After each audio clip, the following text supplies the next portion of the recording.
से लकड़ी प्राप्त होती होगी। बात समझ गए।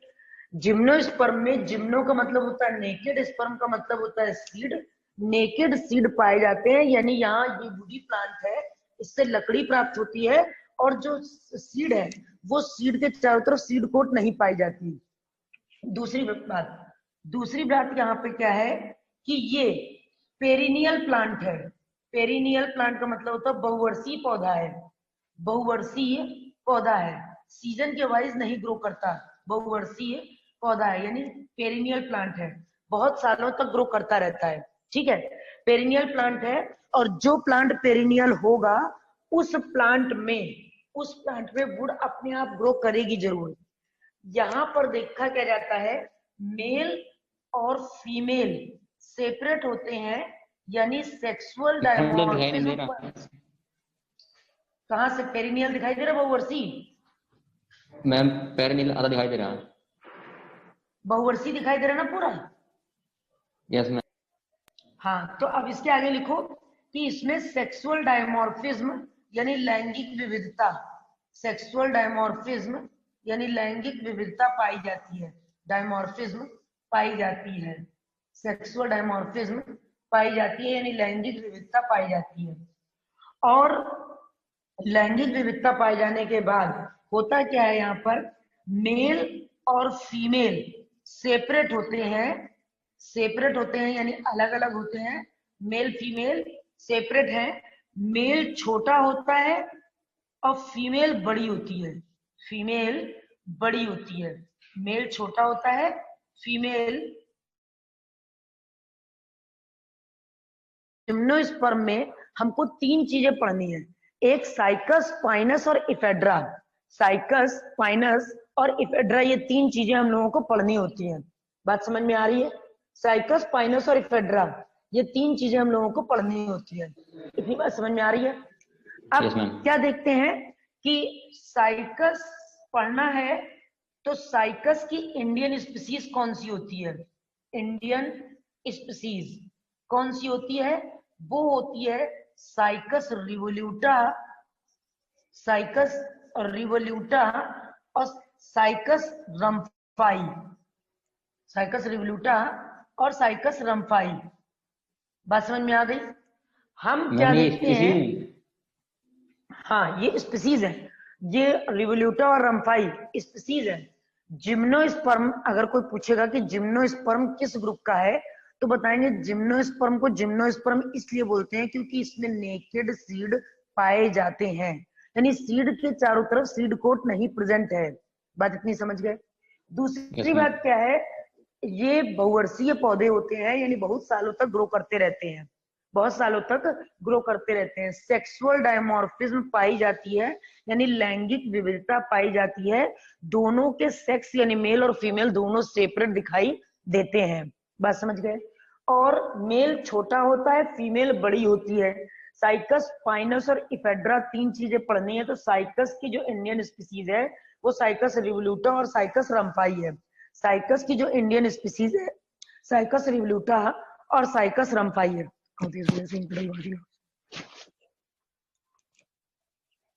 बात समझ में आ रही है? नोट करिए इसको। Yes ma'am.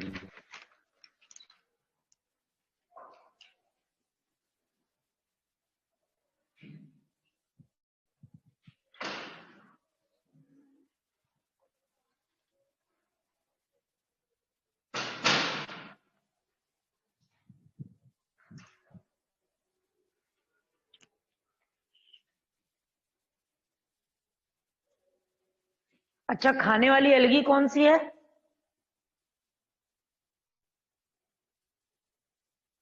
खाने वाली एलगी कौन सी है? मोटाइल स्पोर कौन सा है? असेक्सुअल रिप्रोडक्टिव स्पोर जो कि मोटाइल है, वो कौन सा है?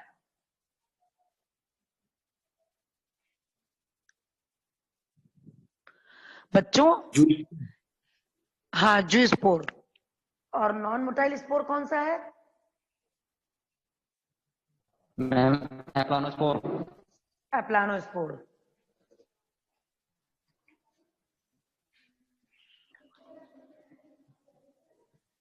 हो गया? Yes ma'am.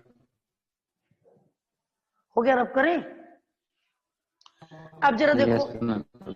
पाइनस की जो इंडियन स्पीसीज है वो कौन सी है?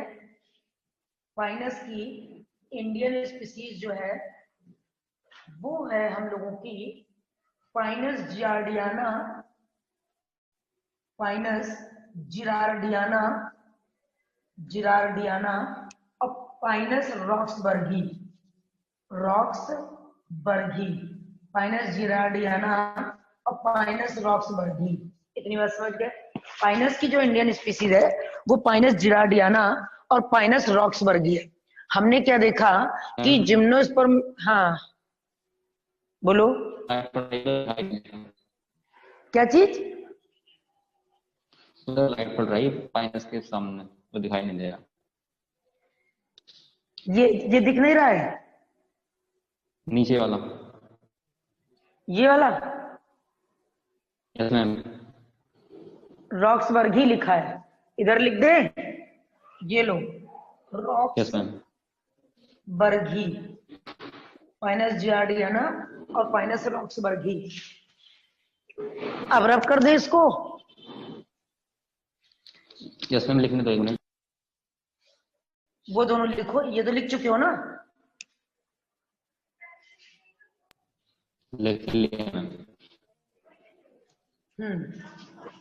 अब जरा देखो, अब यहाँ पर हम क्या देखते हैं कि जो जिम्नोस्पर्म है उस जिम्नोस्पर्म में मेल और फीमेल दोनों सेपरेट होते हैं।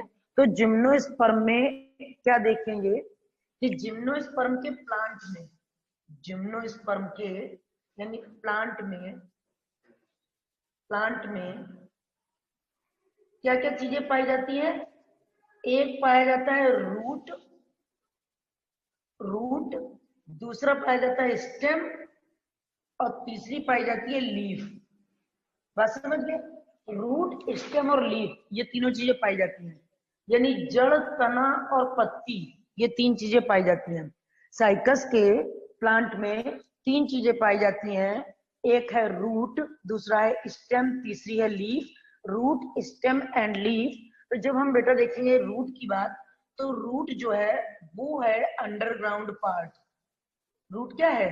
अंडरग्राउंड पार्ट, यानी जमीन के अंदर ग्रो करता है। ठीक, जमीन के अंदर ग्रो करने वाले भाग को हम लोग क्या कहते हैं? रूट कहते हैं। अंडरग्राउंड पार्ट को हम लोग रूट कहते हैं, यानी जमीन के अंदर ग्रो करने वाले पार्ट को हम लोग रूट कहते हैं।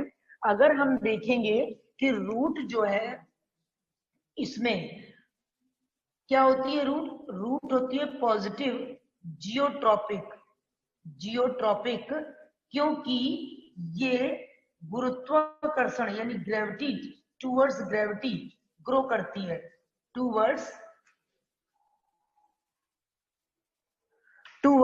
ग्रेविटी ग्रो करती है। ये बात समझ में आ गई?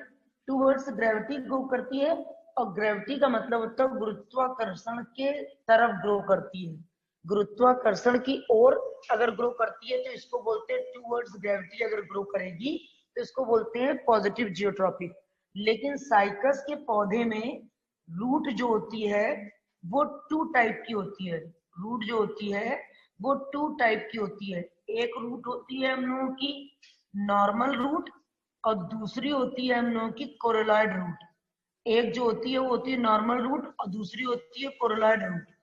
एक जो होती है वो नॉर्मल रूट और दूसरी होती है कोरोलॉइड रूट। नॉर्मल जो रूट होती है वो होती है पॉजिटिव जियोट्रॉपिक। नॉर्मल जो रूट होती है वो होती है पॉजिटिव जियोट्रॉपिक, और कोरोलॉइड रूट जो होती है वो होती है निगेटिव जियोट्रॉपिक। वो सूरज की तरफ यानी जमीन से बाहर आ जाती है। ये जमीन से बाहर आ जाती है। बात इतनी समझ में आ गई? ये जमीन से बाहर आ जाती है। Yes ma'am. इतनी बात समझ में आई? Yes ma'am. बात समझ में आई? देखो यहाँ पे क्या बताया गया, जिम्नोस्पर्म का जो प्लांट है उस जिम्नोस्पर्म के प्लांट में रूट, स्टेम और लीफ तीन चीजें पाई जाती हैं। रूट जो ऑलवेज अंडरग्राउंड ग्रो करती है यानी जमीन की तरफ ग्रो करती है, टूवर्ड्स ग्रेविटी ग्रो करने की वजह से इसको हमेशा पॉजिटिव जियोट्रॉपिक बोलते हैं। लेकिन जो ये पॉजिटिव जियोट्रॉपिक है इसमें एक एक्सेप्शनल केस है, यानी एक अपवाद है। वो अपवाद क्या है कि रूट ग्रेविटी की तरफ अगर ग्रो करे तो उसको बोलते हैं पॉजिटिव जियोट्रॉपिक, और अगर ग्रेविटी के अगेंस्ट ग्रो करे तो उसको बोलते हैं निगेटिव जियोट्रॉपिक। तो रूट टू टाइप की हो गई यहाँ पर, एक पॉजिटिव जियोट्रॉपिक, दूसरी निगेटिव जियोट्रॉपिक। पॉजिटिव जियोट्रॉपिक को बोलते हैं नॉर्मल रूट और निगेटिव जियोट्रॉपिक को बोलते हैं कोरेलॉइड रूट। और कोरेलॉइड रूट कहाँ पाई जाती है, ये बहुत इंपॉर्टेंट क्वेश्चन है हम लोगों का कॉम्पिटिटिव लेवल पे कि कोरेलॉइड रूट कहाँ पाई जाती है। तो कोरेलॉइड रूट साइकस की रूट है जो जमीन के बाहर ग्रो कर जाती है, और ये कैसी है, ये निगेटिव जियोट्रॉपिक है क्योंकि जमीन के अगेंस्ट ग्रो कर रही है। लिखिए इसको।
लिख लिया बच्चों? हो गया?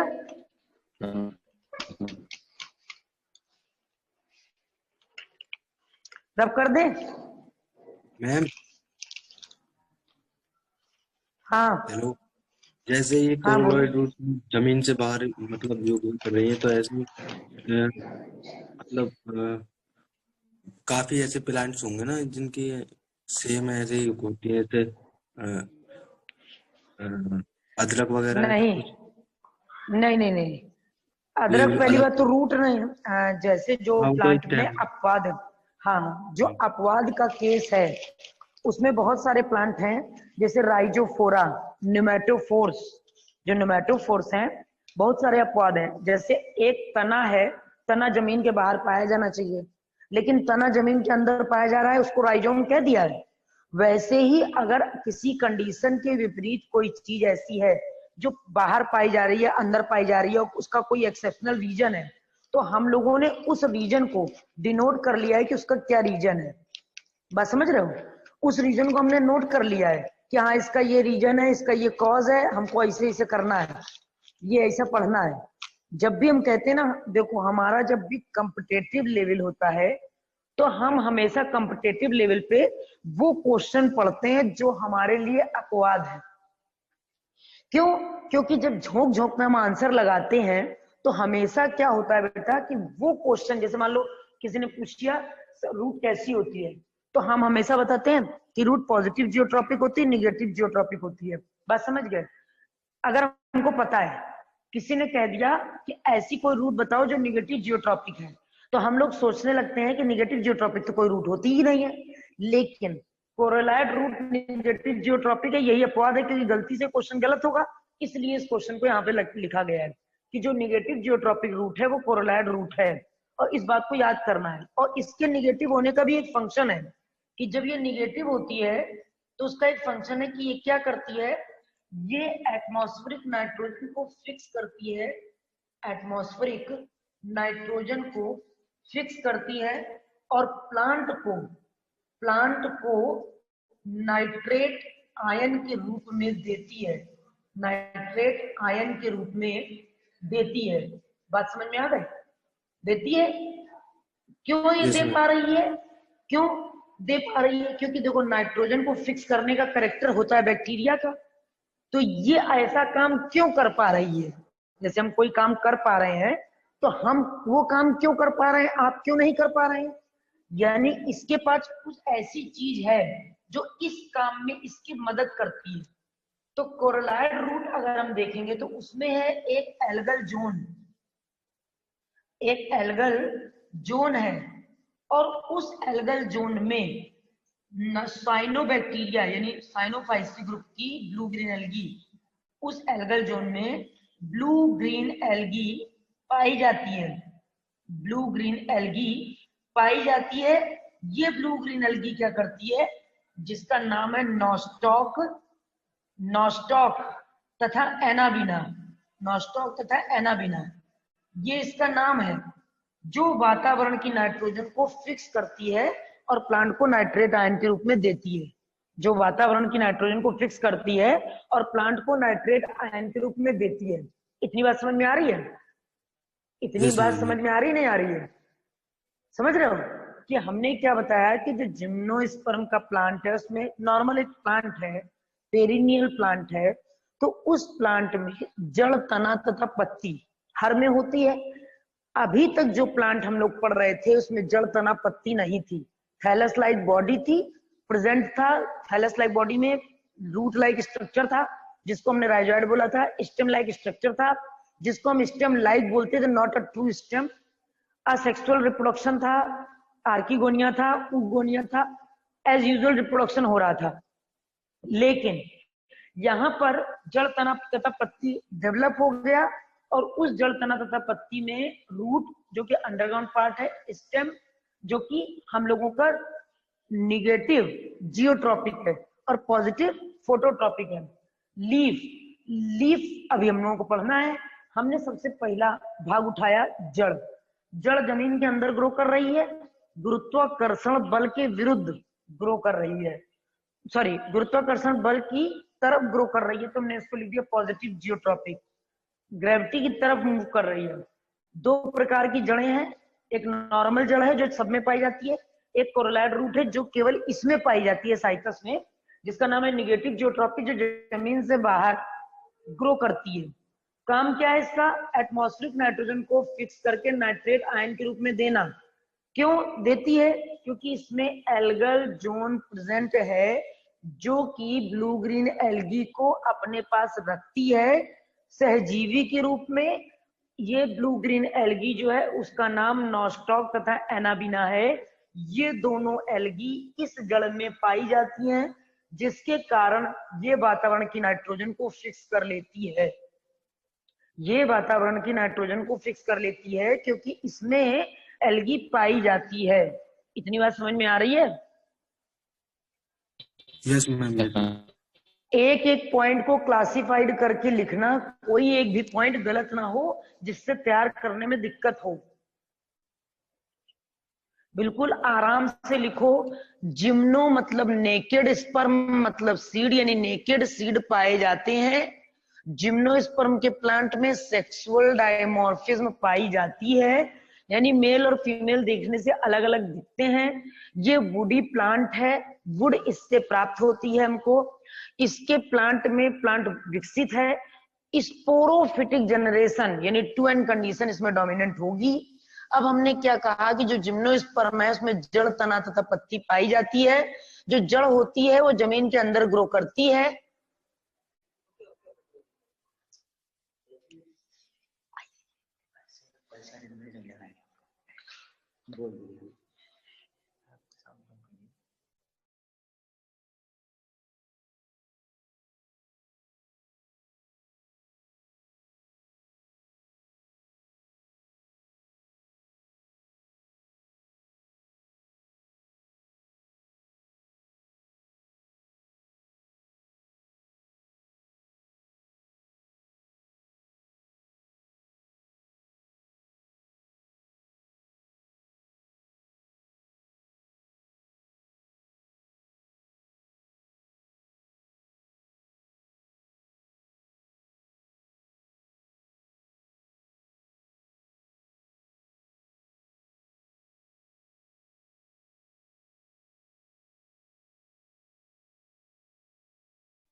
लिख गया बेटा?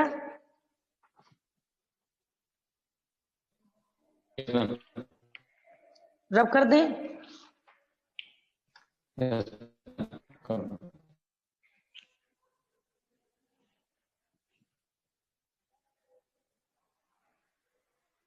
साइकस की इंडियन स्पीसीज कौन सी है?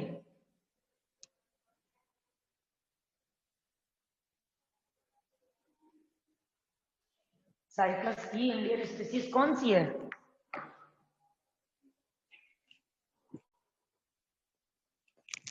बच्चों, साइकस की इंडियन स्पीसीज अभी बताइए वो कौन सी है? मैम रम्फिया। रम्फाई। साइकस रम्फाई और Cycas revoluta. Yes ma'am. Cycas rumphii और साइकस रिवोल्यूटा 2 इंडियन स्पीसीज हैं। हम लोग किस डिवीजन को पढ़ रहे हैं? हम एनिमल किंगडम में बोलते हैं, एनिमल किंगडम में बोलते हैं इसको किंगडम, और अब हम प्लांट के केस में इसको बोलेंगे डिवीजन। तो हम किस डिवीजन को पढ़ रहे हैं? वो है डिवीजन हमारा जिम्नोस्पर्म। जिम्नोस्पर्म है। अब हम देखते क्या है कि जो साइकस की कोरलाइड रूट है उसमें कंडीशन क्या आती है? सबसे पहले कॉर्टेक्स में एल्गल जोन है। एल्गल जोन में सिम्बायोटिक बैक्टीरिया प्रेजेंट है जिसका नाम नॉस्टॉक एनाबिना है, और ये एटमॉस्फेरिक नाइट्रोजन को फिक्स करती है, प्लांट को नाइट्रेट आयन के रूप में देती है। बात समझ गए? बात इतनी समझ में आ रही है ना? अब हम आते हैं लीफ पे। लीफ पे आते हैं, ठीक? तो लीफ, अगर कोई पूछता है पत्ती क्या है, तो कोई जैसे हमने पूछा लीफ, तो लीफ को किसी ने कह दिया, हमने पूछा लीफ क्या है, कह देगा पत्ती। तो हमारा क्वेश्चन ये नहीं कि लीफ की हिंदी क्या है, हमारा क्वेश्चन है कि लीफ एक्चुअल में क्या है, किस लिए रिस्पॉन्सिबल है। तो लीफ है, it is a green part of plant. It is a green part of plant. हाँ हाँ, क्या क्या ज्यादा ऊपर लिख रही है, दिखाई नहीं दे रही। देखो, ये ग्रीन पार्ट ऑफ प्लांट है, ग्रीन पार्ट ऑफ प्लांट है, ऑफ प्लांट यानी पौधे का हरा भाग, जो कि प्रकाश संश्लेषण की क्रिया के लिए रिस्पॉन्सिबल है। प्रकाश संश्लेषण की क्रिया के लिए, संश्लेषण की क्रिया के लिए रिस्पॉन्सिबल है, ठीक? यानी ये प्रकाश संश्लेषण की क्रिया करता है जिससे भोजन बनता है। ये प्रकाश संश्लेषण की क्रिया करता है जिससे भोजन बनता है। ग्रीन पार्ट ऑफ प्लांट है जो कि प्रकाश संश्लेषण की क्रिया के लिए उत्तरदायी है, ठीक? ये पौधा, ये हरा भाग है और प्रकाश संश्लेषण की क्रिया करता है। लेकिन हमारे पास पत्ती 2 प्रकार की होती है। एक तो ये पेटियोल लगा हुआ है, ये ऐसे पान के पत्ते की तरह बनी हुई है, ठीक? ये पेटियोल लगा हुआ है यानी ये डंठल है, इसको कहते हैं पेटियोल। मैम उधर दिखाई नहीं दे रहा। देखो, हमने क्या कहा, एक पत्ती ऐसे बनी हुई है, ये मैम कैमरा सेट कर दो उधर जो दिख रहा है अब? ठीक है, ये एक ये पत्ती तो है। दिख रहा। हाँ तो बस ठीक, ये ऊपर वाला नहीं दिख रहा है? थोड़ा कम।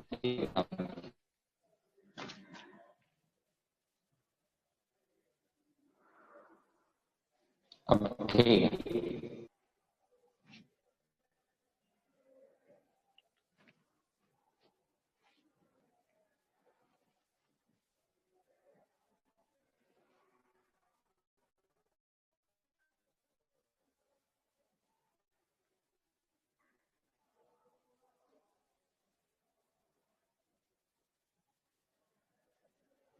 ठीक है, अब जरा देखो यहां पे क्या देखा, एक ये लीफ है, लीफ अगर ऐसे बनी हुई है, ठीक?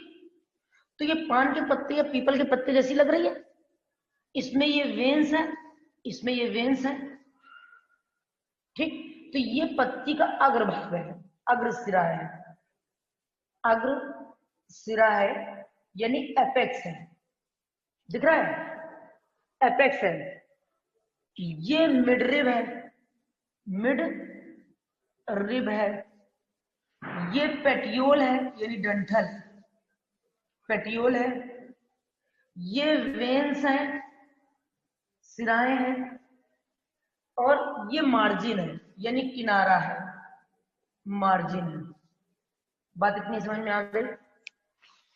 बात इतनी समझ में आ गई? ऐसी अगर पत्ती है तो उसको बोलते हैं साधारण, साधारण या सिंपल पत्ती। ठीक, कह दिया।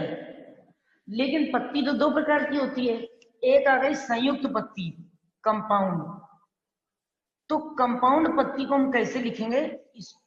ये संयुक्त पत्ती आ गई, तो इस संयुक्त पत्ती को हम कैसे लिखेंगे? ये मिडरिब है, तो इसके से लेके यहां तक और इसके से लेके यहां तक ये भाग है लेमाइना। ये क्या भाग है? लेमाइना। ठीक, अगर लेमाइना, इस पत्ती में lamina, lamina divided into small leaflet, small leaflet, lamina divided into small leaflet, तो उसको हम लोग क्या बोलते हैं? संयुक्त पत्ती, संयुक्त पत्ती। ठीक, अब हम लोग संयुक्त पत्ती नहीं पढ़ेंगे, हम पढ़ेंगे कंपाउंड लीफ, कंपाउंड लीफ। बात इतनी समझ में आ गई? अब हम संयुक्त पत्ती नहीं पढ़ेंगे, हम पढ़ेंगे कंपाउंड लीफ।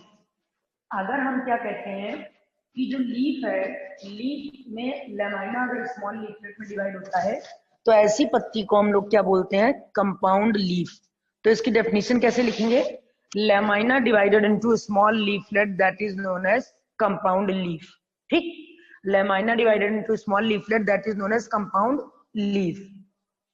ठीक, अब हम क्या देखते हैं कि ग्रीन पार्ट ऑफ प्लांट जो कि प्रकाश संश्लेषण की क्रिया के लिए रिस्पॉन्सिबल है, उसको हम बोलते हैं पत्ती। पत्ती में पेटियोल होता है, लेमाइना होता है, वेन्स होती हैं, वो मिडरिब होती है, अग्रसिरा होता है, ये सारी चीजें होती हैं। ऐसी पत्ती अगर प्लेन होती है जैसे पीपल की और पान की पत्ती, तो ऐसी पत्ती को साधारण पत्ती बोलते हैं, यानी साधारण यानी सिंपल लीफ बोलते हैं। कंपाउंड यानी संयुक्त, संयुक्त को lamina divided into small leaflet यानी संयुक्त पत्ती, संयुक्त पत्ती को कंपाउंड लीफलेट बोलते हैं, कंपाउंड लीफ बोलते हैं। बात समझ गए?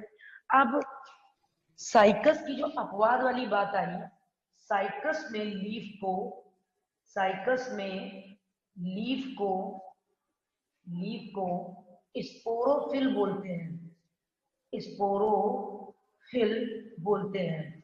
ठीक है, स्पोरोफिलस लीफ, साइकस में लीफ को स्पोरोफिल बोलते हैं, साइकस में लीफ को स्पोरोफिल बोलते हैं, लीफ को स्पोरोफिल बोलते हैं। ठीक है, स्पोरोफिल, स्पोरोफिल बोलते हैं, स्पोरोफिल कहते हैं क्योंकि, क्योंकि लीफ के वेंट्रल सरफेस पे, वेंट्रल सरफेस पे, सरफेस पे स्पोरेंजिया पाई जाती है, स्पोरेंजिया पाई जाती है, पाई जाती है। लिखिए, ऐसी लीफ जिसके वेंट्रल सरफेस पे स्पोरेंजिया पाई जाती है, ऐसी लीफ को हम लोग क्या बोलते हैं? स्पोरोफिलस लीफ। ऐसी लीफ को क्या बोलते हैं? स्पोरोफिलस लीफ।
हो गया बेटा?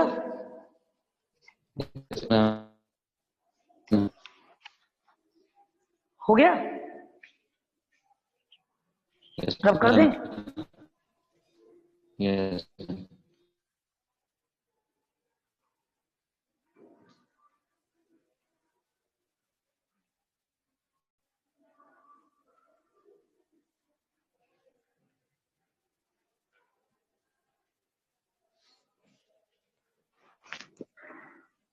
देखो, अब हम लोग आ गए लीफ पे। ठीक, लीफ से निकले तो जिस समय लीफ कंपाउंड लीफ में चेंज हो जाती है, जिस समय लीफ कंपाउंड लीफ में चेंज हो जाती है, उस समय हम लीफ को में जो मिडरिब होती है, उस मिडरिब को हम रैकिस कहने लगते हैं। जैसे हम लोगों की लीफ कंपाउंड लीफ में है, जैसे मान लो ये है कंपाउंड लीफ का स्ट्रक्चर, तो इसमें लैमाइना स्मॉल लीफलेट में डिवाइड हुआ, स्मॉल लीफलेट में ये डिवाइड हुआ, ये ऐसे ऐसे डिवाइड हो गया। तो इस केस में यहाँ पे लेके यहाँ तक जो कंडीशन है, उस कंडीशन पर जो ये लैमाइना है ये पूरा डिवाइड हो चुका है, तो इस मिडरिब को हम लोग बोलते हैं रैकिस। इस मिडरिब को क्या बोलते हैं? रैकिस। इस मिडरिब को हम लोग बोलते हैं रैकिस। इसके केस में जो स्पोरोफिटिक कंडीशन होती है, स्पोरोफिटिक कंडीशन होती है, वो होती है डोमिनेंट कंडीशन होती है, डोमिनेंट।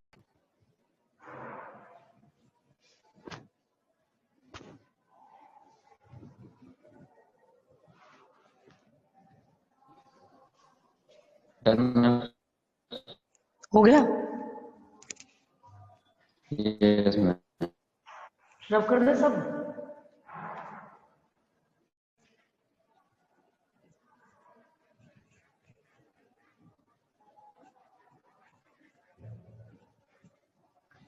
अब देखो,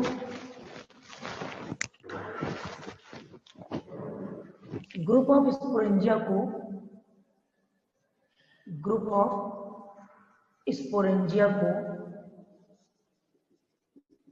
सोराई बोलते हैं, सोराई बोलते हैं। हम लोग साइकस का ओव्यूल का स्ट्रक्चर देखेंगे, जो कि लार्जेस्ट ओव्यूल है, इसका स्ट्रक्चर देखेंगे तो हम लोग को क्या दिखाई देता है?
लिखिए। डायग्राम कलर्ड बनाते हो कभी?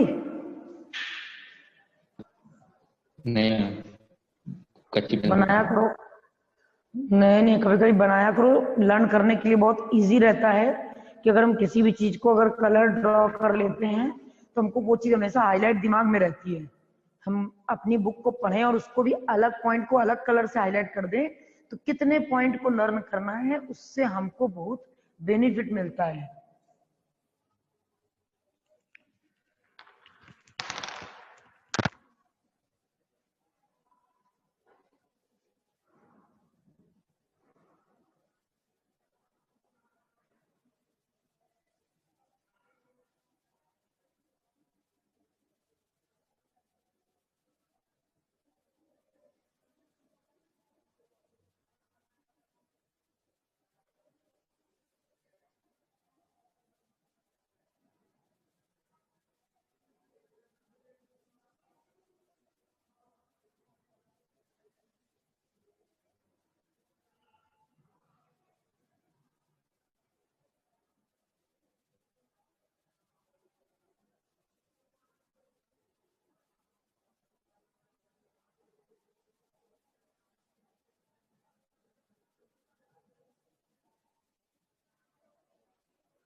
हो गया बच्चों?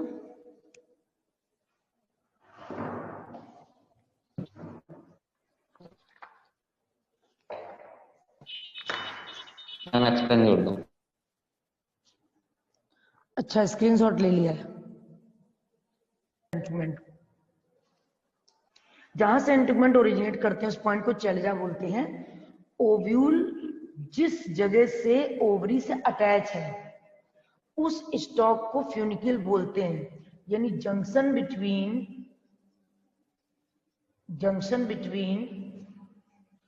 ओवरी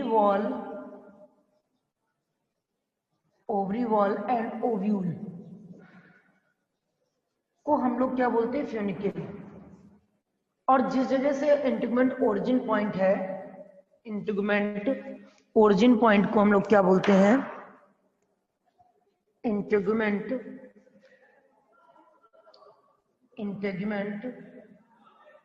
ओरिजिन पॉइंट को क्या बोलते हैं?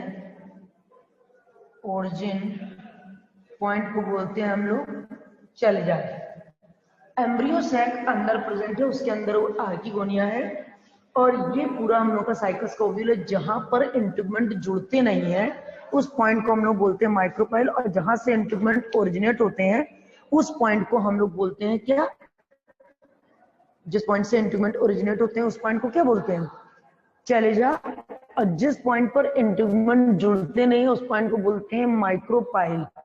जो इंटीग्मेंट मतलब जो ओव्यूल होता है उसके चारों तरफ की जो कवरिंग होती है उस कवरिंग को हम लोग क्या बोलते हैं? आउटर, मिडिल और इनर इंटेगुमेंट्स।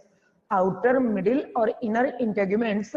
इन इंटेगुमेंट्स की हेल्प से ये जो अंदर आर्किगोनिया है वो प्रोटेक्टेड रहती है।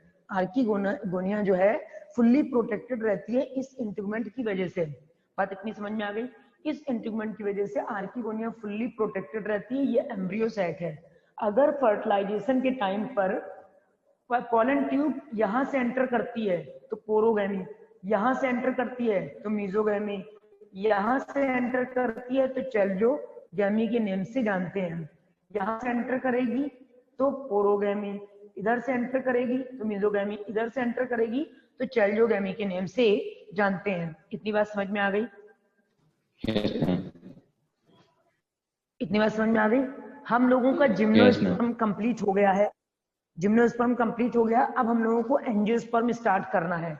जिम्नोस्पर्म हम लोगों का कंप्लीट हो गया है, एंजियोस्पर्म स्टार्ट करना है। इतनी बात समझ गए हैं सभी लोग? Yes ma'am. जगत कोई दिक्कत?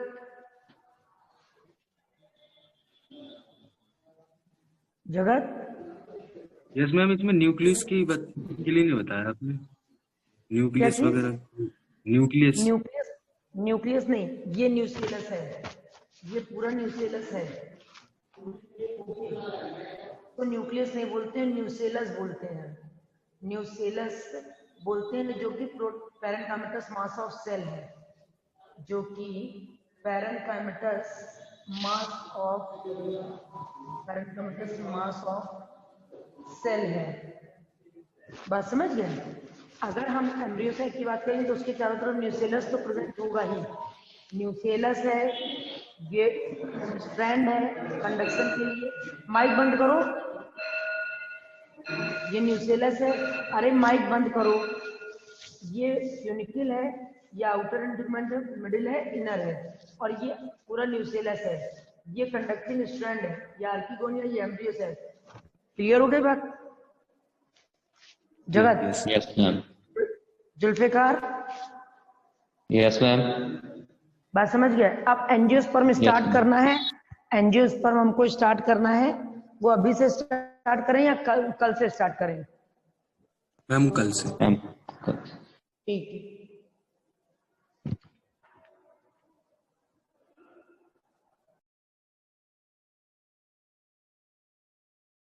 Thank you ma'am.